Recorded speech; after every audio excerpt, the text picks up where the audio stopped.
고객님 저희 병원에 수술 전에 피 검사를 하고 있잖아요. 예, 술전 검사를 네. 하죠. 예, 예, 예. 근데 뭐 피 검사를 안 하는 병원도 있다고 하던데 저희는 왜 피 검사를 꼭 하는지 그런 거 설명을 좀 해주시면 좋을 것 같아요. 피 검사를 해야 되는데 실은 수술이 워낙 심각하게 문제를 일으킬 만한 수술이 아니라서 안 하시는 데도 좀 있는 것 같긴 해요. 예, 근데 저는 당연히 해야 된다고 생각해요. 두 가지 목적 때문이죠. 하나는 좀 더 안전한 수술을 만들기 위함입니다. 두 번째는 의료진을 보호하기 위함이다. 이 두 가지 얘기는 하거든요, 항상. 근데 첫 번째가 제일 크긴 하죠. 좀 더 안전한 수술을 만들기 위함이고 가장 크게 신경 쓰는 부분들은 혹시 피가 났다가 피가 잘 안 멈출까봐를 얘기하는 거죠. 저희는 많이 뚫거나 막 깊게 뚫거나 이렇게 해서 큰 혈관을 건드리거나 이런 수술들은 아니지만 당연히 구멍을 많이 뚫고 뽑아내는 수술이니까 그 안에서 피가 당연히 새어 나오거든요. 수술날 되면 항상 말씀드리죠. 피 날 거라고 뒤통수에서.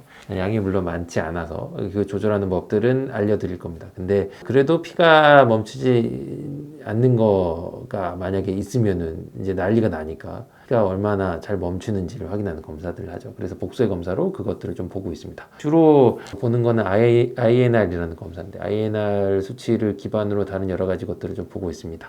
네. 나머지들은 이제 감염성 질환들 몇 가지 좀 체크를 해보는 게 있고요. 그 다음 꼭 보고 싶은 건데 요즘에 루틴으로 좀 추가하고 싶은 거는 헤모글로빈 A1C라는 검사인데 이거는 당 수치가 되게 높았을 때 올라가긴 하거든요. 근데 이제 기본적으로 수술날 아침에 당 검사를 해요, 당연히. 그 당뇨가 있으신 분들은. 근데 당뇨가 없다고 하더라도 헤모글로빈 A1C 수치 자체가 염증하고도 연관이 있기 때문에 그 수치가 어떻게든 잘 유지가 되는지, 특히 7 이하로 유지가 되는지를 보기 위해서 검사를 하려고 합니다. 그래서 그 부분들을 좀 보고 있고요. 평소에 드신 약이 어떻게 되시는지, 아니면 어떤 습관이 있는지 이런 것들을 여쭤보는 것도 중요하지만 실제로 수치장에서 어떻게 보여주는지도 중요하니까 그냥 루틴으로 하고 있어요. 그래서 수술장 검사가 있습니다.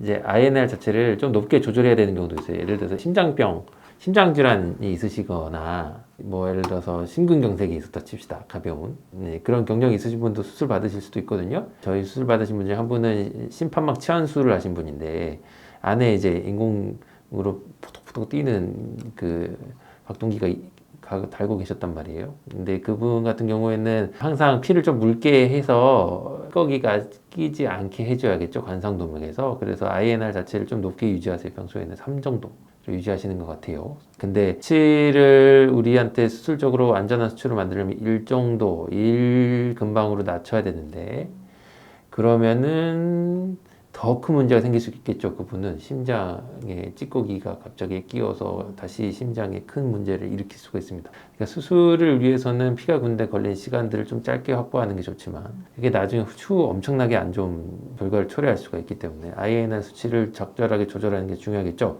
그래서 한 2점 얼마로 조절하기로 얘기하고 조절을 하기로 했는데 막판에 조절을 너무 하셔가지고 1점 얼마까지 좀 떨어진 상태에서 수술을 했거든요. 그래서 수술 이후에 조금 걱정을 하긴 했죠. 근데 그것도 몰랐으면 더 큰 문제가 생겼을 수도 있겠죠. 그래서 수술 전에 항상 이런 거 검사를 잘 하고 계속 지켜보는 건 너무나 중요해요. 그래서 수술 전 검사를 최대한 하려고 하는 거죠. 예, 역시 그런 검사의 일환으로 저희가 에스테틱시를 항상 강조하고 두는 이유 중 하나가 수술 전에 필요한 두피 상태가 되어 있는지도 체크를 하거든요. 이런 것들을 보기 위해서 저희 그 에스테틱 실장님이랑 저희 팀장님이 계속 잘 보고 있죠. 만약 상황이 좋지 않으면 수술 자체를 딜레이하거나 아니면 더 좋은 상황으로 만들기 위해서 한 번 더 관리를 하거나 아니면 수술 전 항생제나 드시는 약들을 좀 더 조절하거나 하는 부분들을 저랑 그 다음에 에스테틱이랑 상담실에서 도맡아서 잘 조절하고 있습니다. 그래서 준비 수술 전 과정이 중요하다라는 얘기가 있겠죠. 구독, 좋아요, 알림 설정 해주세요.